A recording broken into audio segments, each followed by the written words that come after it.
Good afternoon. The repatriation process of the distressed Indian nationals in Saudi Arabia has begun this afternoon with the departure of the first flight from Riyadh to Kozhikode at around 12:45 this afternoon. It carried around 152 passengers, both men and women, and the composition of the flight was basically the distressed workers who had lost their jobs, but also it included several medical cases, those who needed medical attention immediately, and a large number of pregnant nurses from Kerala. The next flight, which is scheduled from Saudi Arabia, will be Riyadh to Delhi day after tomorrow.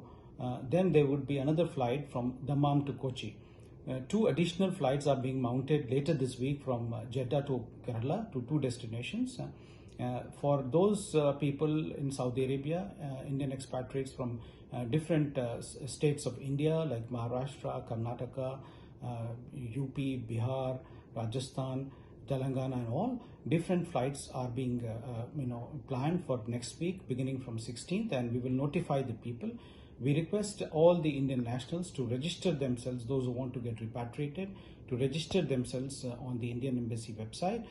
Please be assured that we are aware of your pressing need to go to India. Whoever has been getting in touch with us, we will certainly accommodate each one of you in the earliest possible flights that we will be mounted. In the meantime, it is very important that all of you stay calm and keep your morale high, and do not get panicky on anything.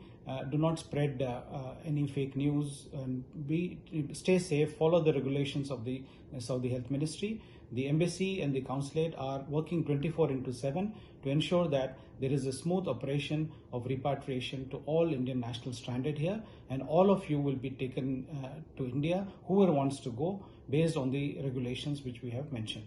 And till then, stay safe and wait for further announcement from the embassy.